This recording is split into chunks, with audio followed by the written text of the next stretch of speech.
Today we're going to talk about drawing Lewis structures, and we're specifically going to talk about covalent bonds. I'll go through two examples today, one structure that's neutral and one structure that's charged, and then for both of these, we're going to learn how to calculate formal charge. So let's start with our neutral structure. I can tell that this is neutral because there's no charge present around the molecule, whereas if I look at the charged example that we're going to do, I can see that there is a minus charge around that molecule, and so there's a net charge for that molecule. But we start with a neutral molecule. I know that my first step in drawing Lewis structures is determining who's going to go in the middle. When I look at phosphorus and chlorine, it's probably obvious that phosphorus is the element that's going to go in the middle, and that would be correct. But if it's not super obvious, you can ask yourself the two questions: who can make more bonds, or who is less electronegative? And in this case, phosphorus can both make more bonds, and it is also the less electronegative atom. So phosphorus is going to go in the middle. After we determine our central atom, we have to add the rest of the atoms around it. So we're going to arrange those 5 chlorines as symmetrically as possible around our phosphorus.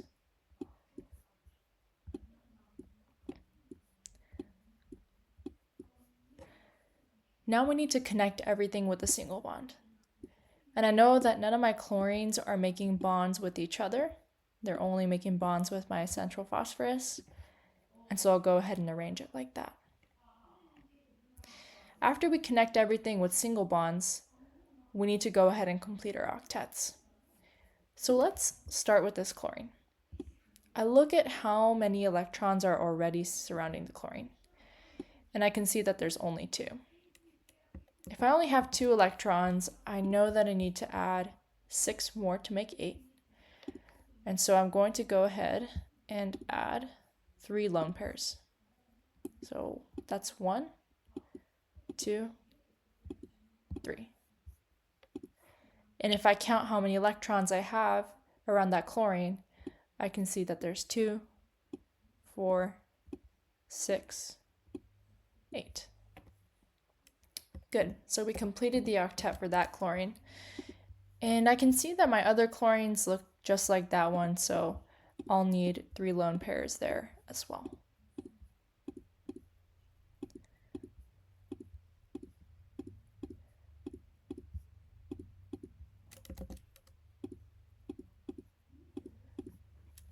Now we have to consider our central phosphorus.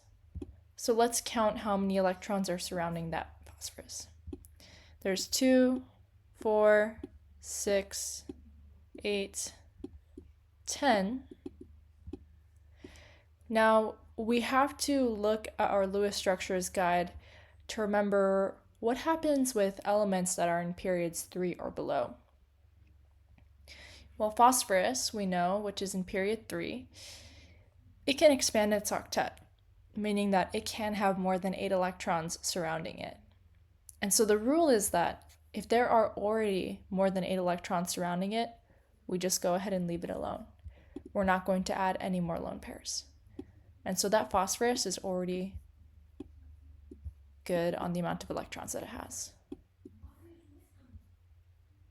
Okay, once we draw everything, we need to calculate and determine whether we drew the correct amount of electrons.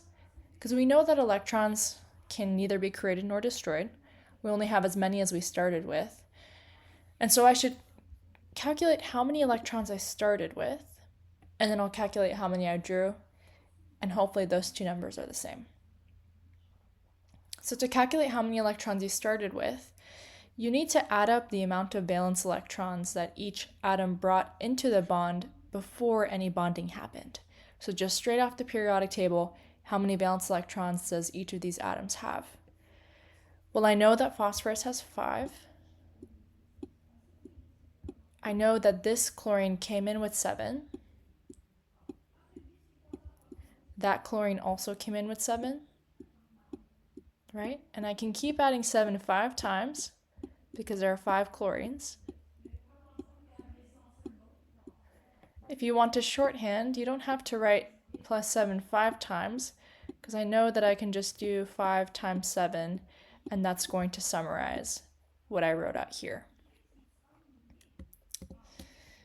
And when I evaluate that, I can see that there should be a total of 40 electrons.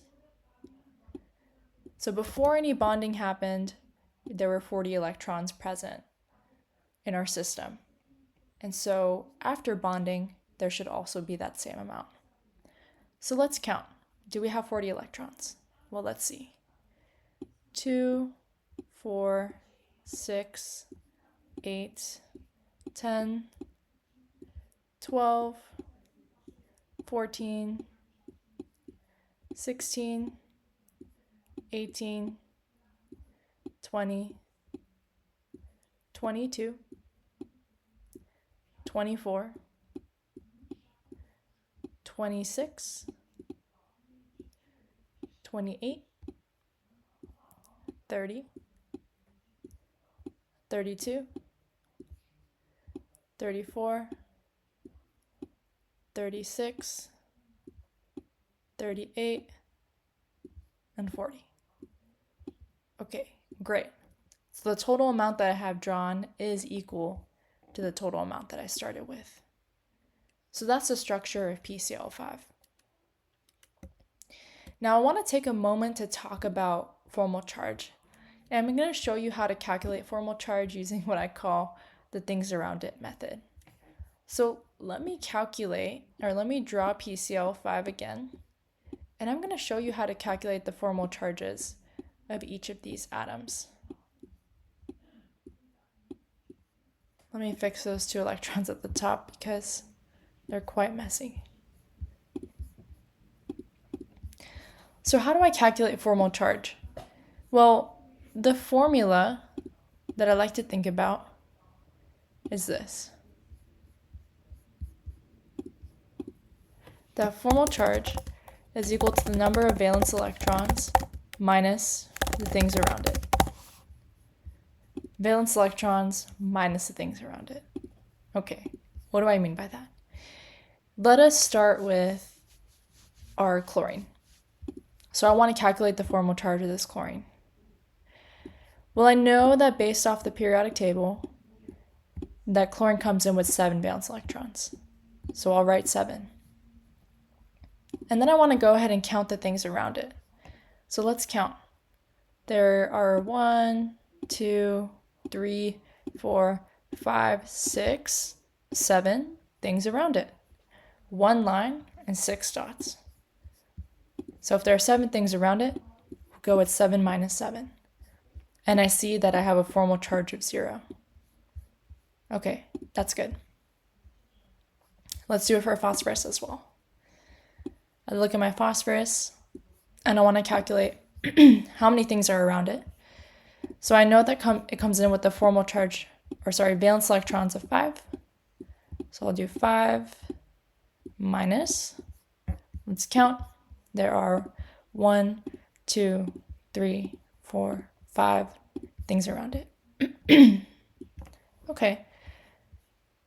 That gives me a formal charge of 0. Now, an important rule is that the sum of our formal charges has to equal the total charge on the molecule.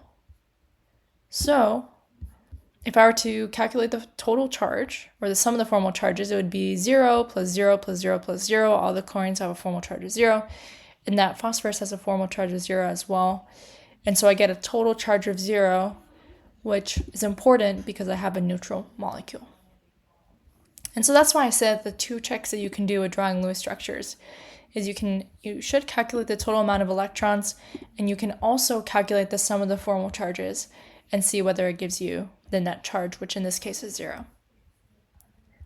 Now, calculating formal charge is going to be especially relevant when it comes to our charged molecules.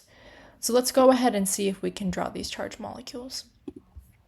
I only have 2 atoms here, and so I'm just going to place them next to each other. And I'll connect it with a single bond. Now I need to complete my octets. So I can see that this carbon only has 2 electrons around it, so I'm going to go in and add 6. I can see that this nitrogen also needs 6 more electrons around it. Then I calculate how many electrons I should have according to the valence electrons I started with. Well, carbon has 4 valence electrons and nitrogen has 5. And because I have a net negative charge, that means that I actually need to add 1 more electron, because the way that I got my negative charge was by adding another electron to our structure. So when we calculate however many electrons that we start with, we consider that contribution from the charge, which in this case is negative, meaning that we have 1 more electron in our system. Well, 4 plus 5 plus 1 is 10. And so I better have 10 electrons when I count my Lewis structure. But I have many more. Okay, let's count. 2, 4, 6, 8, 10, 12, 14. I drew 14. Let me make a 4. I drew 14 electrons. That's a problem.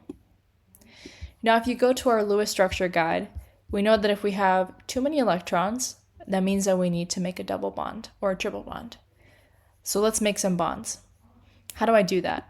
Well, I got to take a lone pair from each atom, and I will erase it. And when I erase it, I add another bond in between. So I'll erase those lone pairs, and I'm going to add another bond in between. Now, if I count again, 2, 4, 6, 8, 10, 12, I still have too many electrons. So let me go ahead and erase 2 more lone pairs and add another bond. And let's see how it looks now. 2, 4, 6, 8, 10. Okay, so I have the correct total amount of electrons. That was meant to be happy face, but it doesn't look like one. Now, when I calculate the sum of my formal charges, in this case, I need to have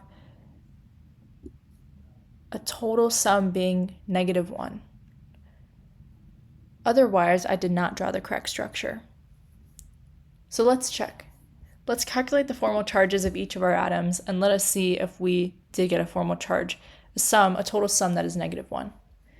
So let's calculate the formal charge of carbon. The formal charge for carbon, again, is valence electrons minus things around it.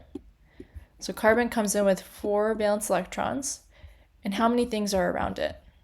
1, 2, 3, 4, 5. Okay. 4 minus 5. That is indeed -1. Let's calculate the formal charge of nitrogen.